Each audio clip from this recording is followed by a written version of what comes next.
Hello all, it's James Johnson, aka Sulphur Blade, and I'm here to go over more of the craziness. I have two main kind of points I want to make in this video. Point number one is that the extreme left is racist. Point number two is Democrats are a sinking ship, and until they separate themselves from the progressive left that's dragging them down like a chain, they are no longer going to be a credible political party. And if they really want to do something about racism, they will get rid of the racist left, which is the far left progressives that are truly racist. Now let's go over this. So right here we see on Fox News, Black Lives Matter on Rep. Val Demings. So if you're not sure of who Rep. Val Demings is, she was a former police chief. In fact, she was the first black police chief of a major city in the entire United States. And Joe Biden has been considering her as his vice presidential pick. But Black Lives Matter writes Joe Biden would be an idiot to put her on his ticket. People are already on the fence about him. When black people become police officers, they are no longer black. They are blue. And I've been told this by numerous officers. Now let's see a little bit of what transpires here. Well, here to weigh in, Fox News contributor and former GOP Congressman Jason Chaffetz. Hey, Jason, good morning to you. Good morning. So, Val Demings, two-term Congresswoman, for 27 years went from a beat cop to the first female police chief in Orlando at a time that we're dealing. So she served 27 years in the police department. 27 years for a, she wasn't the chief the entirety of that time. She was on the front line. She was on the beat at some point, and she was putting herself in harm's way every single day. It used to be we respected people in uniform in this country. And I think most sane Americans still do. But then there's the radical left. The racist radical left. With now, it seems like she'd be the perfect choice, a black female cop, police chief, no? Well, a sane person would think she'd be the perfect choice. But yeah, sanity is not important these days. It's insanity that the far left values. I served with her in the United States Congress. In fact, she was on the Oversight Committee while I was the chairman. I got to tell you, to rise from beat cop to become the chief of police of a significant police department is quite an accomplishment. But this is today's Democratic Party. The Democratic Party will tell you they're about diversity, but they're really not. They'll tell you that they're about tolerance, but they're not. And to simply exclude somebody based on their color of their uniform is a ridiculous notion. It is prejudice, it is racist, and I think it's wrong. But that is today's Democratic Party. They will say one thing, but their actions are something that is totally, totally different. And by the way, if you're going to put Val Deming in this position, then I would guess you would also put Kamala Harris, Senator Kamala Harris. When you're the Attorney General of the state of California, you're often referred to as the chief law enforcement official for that state. So they're going to take those two people off the table because they served in a law enforcement capacity. That's who today's Democratic Party is. Yeah, it is. What do you say? I mean, how do you support extremism like this that is so narrow-minded? Let's move on to the next video. Got a whole list of fun stuff for you today. Let's see. Yeah, this one. So here we are in the Chaz, the Capitol Hill Autonomous Zone. Tim Pool is doing a piece on their gardening there, and this is the sign up in front of their garden. It seems that the supposed anti-racist activists of the Chaz have actually created a segregated plot of land for farming. I kid you not, it literally says this garden is for black and indigenous folks and their plant allies. Now, so Tim Pool goes on in this topic to talk about that, you know, he's from a mixed background, black and white, one parent of one group, one parent of the other, and that when you start segregating people like this, you leave people like him out of the equation. There is no appropriate box for him to be put in because he's from a mixed family. I feel for Tim, and I understand what he's saying. I'm completely white, but you know, I feel like as a white man, I feel like I am the most oppressed group in the United States at this point in time. I get it from every direction. I get it from feminists. I get it from woke SJWs. I get it from blacks. I get it when I attempt to get a job because the color of my skin makes me less attractive to hire because companies are trying to pander to diversity, that now the normal white person is the bottom of the list to be hired. I'm older, so these things didn't happen in the time. Well, I went in the military, so I didn't even try to go into university or college. But same thing there. Just like trying to get a job, you're trying to go to university or college and you're white, well, you're the bottom of the list, right? Because we need to fill our diversity slots first. It's reverse racism is what it is. And a lot of people on the left will tell you reverse racism does not exist, and it's racist to think it does. And right now, this entire segment I'm putting together means I am an ultra racist because I'm pointing out their racism. They are the true racists. The radical left is as racist as it gets. Let's move on to the next one. All right, this one's a little older, but it's still on the topic. So young black men are 21 times as likely as young white men to be killed by police. And that's because if you compare the fact that, like for example, last year there were 20 white men who were shot by the cops, and there were 10 black men who were shot by the cops. But there is a disproportionate amount of white people compared to black people in the country. Okay, so yes, this statistic is glaring from that pure regard. However, if you take the number of black people that live in impoverished communities where the crime rate is high, then you start to put it into some context. There are far more black men that live in these neighborhoods than there are white men. Cops go where the crime is. They don't police where there's no crime.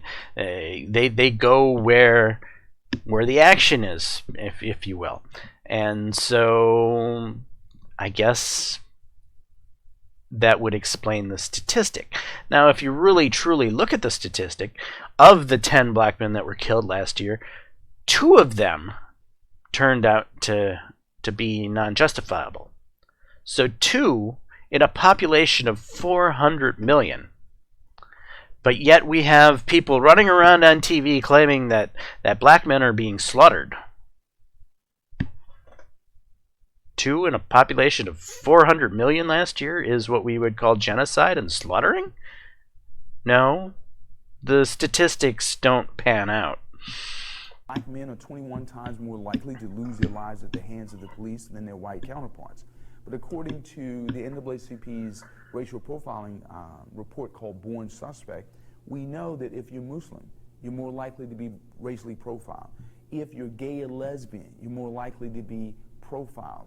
If you're a younger person, if you have a certain hip-hop aesthetic, if you wear your pants low and your shirts loose, you're more likely to be profiled. And so we make the case all lives matter. I wanted to point this one out because this person just made a very credible point, a point that makes sense. And he's saying all lives matter. Because that is the fact that all lives matter, not Black Lives Matter. And when, as he's pointing out, you do this type of profiling, that is the true problem that the police need to fix. I've seen this type of profiling firsthand. My brother-in-law was pulled over with me riding with him. He had his temps at the time in a car that we had helped co-sign for him, and he was pulled over in Southern California because he was of Hispanic origin. He was being profiled. The car didn't have plates yet. It had the temps in the window, and the officer pulled him over because his words were something along the lines that he was making sure that the car wasn't stolen, which infuriated me. I was in the military at the time, the white military serving passenger who was riding along because he had his temps, who technically owned the vehicle because, you know, I co-signed on it, and I went off on that officer, as should have been done. That is the type of racial profiling that we're talking about. That's a problem in this country. That is what needs to be fixed, right? Sane, sensible people can come to this conclusion if they work at it. But we have a large percentage of the left that is not sane and sensible. Let's continue to look at here's a fun one. So candidates were asked, do Black Lives Matter or do all lives matter? Take a look at their responses. Yeah. Do Black Lives Matter or do all lives matter? Let's put that question to Senator Sanders. Black Lives Matter. And the reason those words matter is the African American community knows that on any given day, some innocent person like Sanders.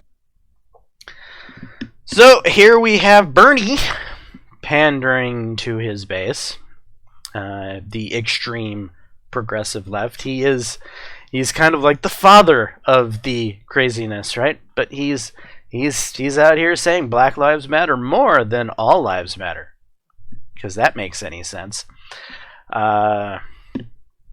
However, he's recently broken from his crazy base to support he's voiced that he's not in support of defunding the police, which his base is completely pushing that issue. They want the police defunded. I haven't actually watched this clip all the way through. Sandra Bland can get into a car, and then 3 days later, she's going to end up dead in jail. The point that the Black Lives Matter movement is making is a very, very legitimate and serious point. And that is that as a nation, we have undervalued the lives of Black lives, people of color. We have undervalued the lives of Black people. Really?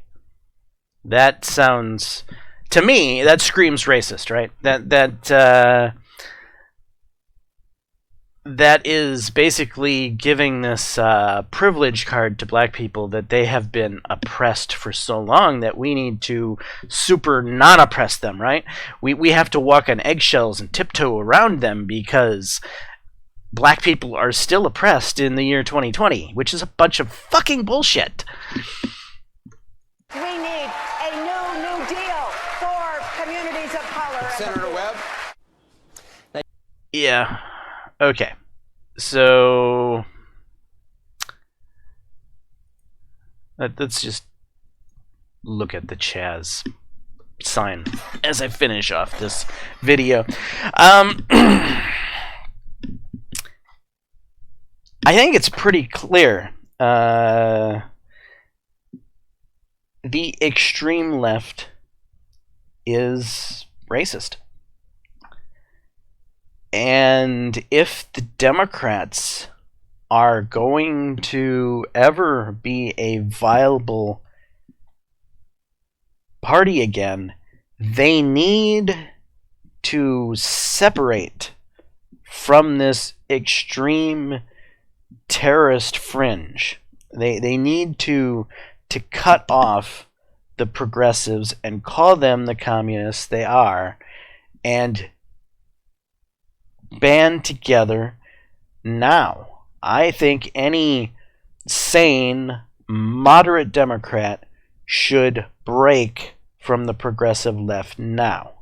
And I know that's not what they want to hear. I know they want to beat Trump, blah, blah, blah, blah, blah.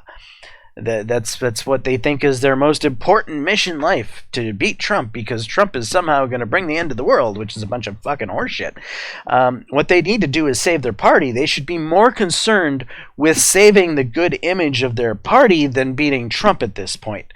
They should band together and get rid of the extreme left, even if that means that they're currently the Democrats, when you take the extreme left to the moderate middle, is something like 52% of the country, right? But if you get rid of that 18% that's on the extreme, now there's no longer a majority to beat the Republicans with, because the Republicans would then have 48%. The sane Democrats would have something like sorry, I'm old and can't do math in my head anymore. 52 minus 18 is what? 34. So 34% versus 48%. Clearly Republicans squash, and then that 18% clearly is never going to get anywhere, right? The progressive left, the whack jobs on the far left who want to defund the police and want to create a communist state, who want, just the bizarreness, they are not a credible voting bloc at all. So really, the 34% of sane, middle-of-the-road, moderate Dems need to cut off that 18%. They need to call it what it is, because I would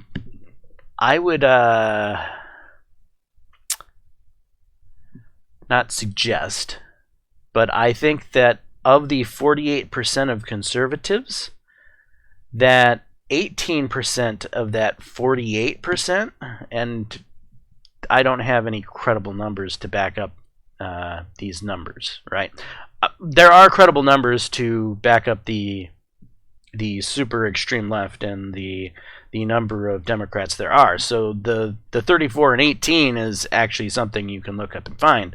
But talking about how many moderate Republicans there are versus ultra-conservative Republicans, I've never seen any studies on that. But I'm just taking a ballpark guess and saying that if 18% of the 48% of conservatives were moderate-leaning, center-of-the-road types, and you could, win back a portion of that 18% of moderates over to the 34%, you could then become a credible party once again, right? So Democrats need to be working towards the center to court sane people in the center, to be working on that 18% of moderate conservatives, and they need to disavow the crazy 18% of radical leftist progressives,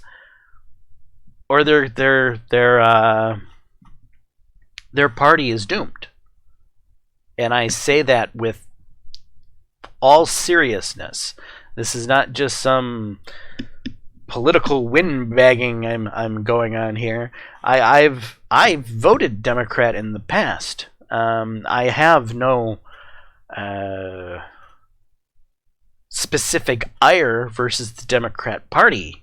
In fact, if I look at it from a historical perspective, I have a certain amount of reverence for the Democrat Party, the same as I have a certain amount of reverence for the grand old party, the GOP.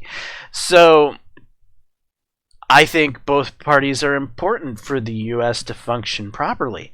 But right now, what I see is the Democrat Party it's imploding. It's losing its sense of self. It is caving in on all of its morals and principles to the fringe far left because they want to keep their majority, right? So they're so desperate to keep their 52-48 voting majority that they are basically giving up what their party stands for. And they're literally turning into a communist party. And sane, moderate Democrats need to stop.